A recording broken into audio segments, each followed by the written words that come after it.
Hey guys, and welcome back to my channel. This is the 7Artisans 50mm f1.8 for the Canon EOS-M mount. This is a very cheap manual focus lens with reasonably good optics at about $70 US.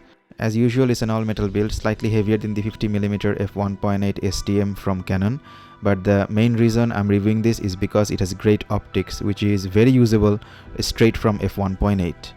Now I got this lens for the Canon EOS-M mount, which is a great alternative to buying a speed booster because it is designed to lay all the necessary light onto the sensor with its well-designed back element.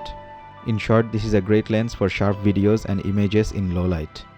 If you are looking for a manual focus, wide aperture, small form factor, reasonably sharp, lightweight option, then look no further than the 7Artisans 50mm f1.8.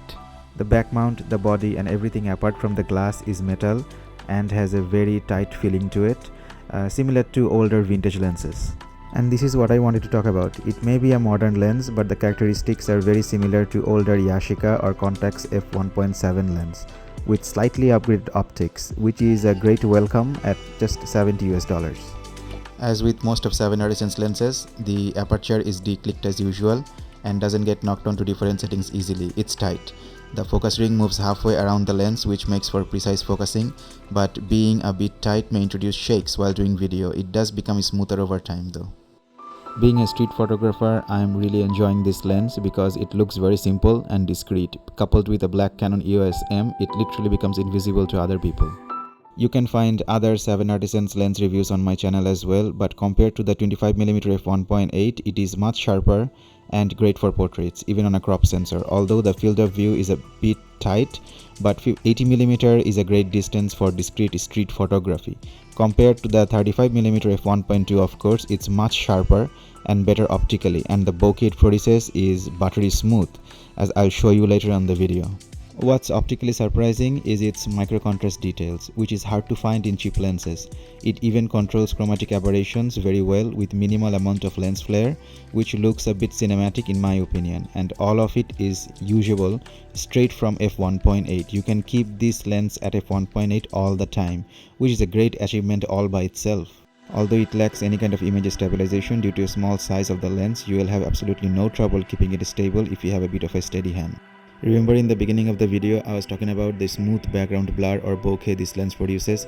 Just look at it. It's almost like a merge between the Canon 50mm f1.4 and the Canon 85mm f1.8, and those cost 4 to 5 times as much as this lens. Look at the sharpness and the micro contrast details. This was very surprising even on my 10-year-old Canon EOS-M.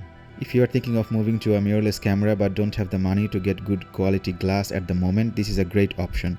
Together with the first Canon EOS-M, which is just a small form factor 650D, and this lens, you won't go over $200. That's a bargain of the century, and the image quality is very respectable. Now let's look at some photographs.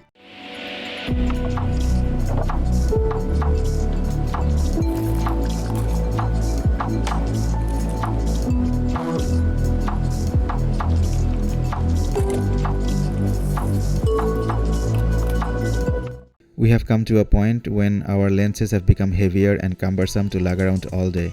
If you have been following my channel, you will find that I'm a very big fan of traveling with small and lightweight setups. This lens will give your Fuji or Canon interchangeable lens camera the same smaller dimensions or even smaller than the famous Fuji X100V, and believe me, I have one.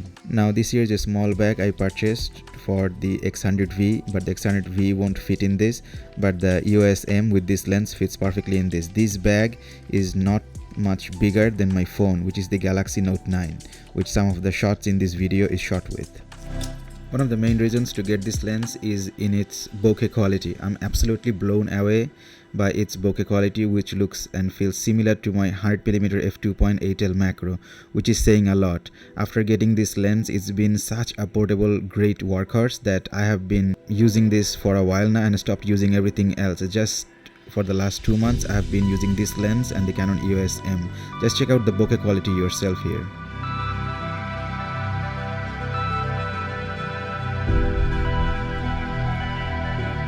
Is so sharp and captures small details so well that it creates moire patterns on my 18 megapixel Canon EOS-M.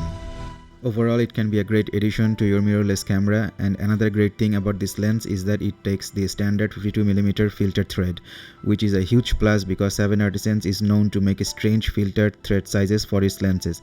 Here I can use my variable ND filter that I use on my Yashica vintage lens with the 5D Classic, and it fits well on this lens too.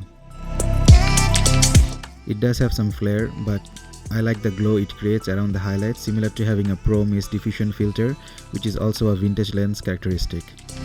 I just wanted to share everything I know about this lens to everyone. If you are thinking of getting this lens, I'm sure you will find it to be a hidden gem.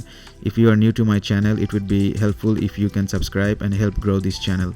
I know my videos are a bit amateurish, but the content I make stems very much from my passion for photography, and I just want the information to be out there. Thank you for being with me this far, and I'll see you on the next video. Thank you. Oh, and also if you have any questions, any additional information you need about this lens, feel free to comment and I'll get back to you as soon as possible as well. Thank you.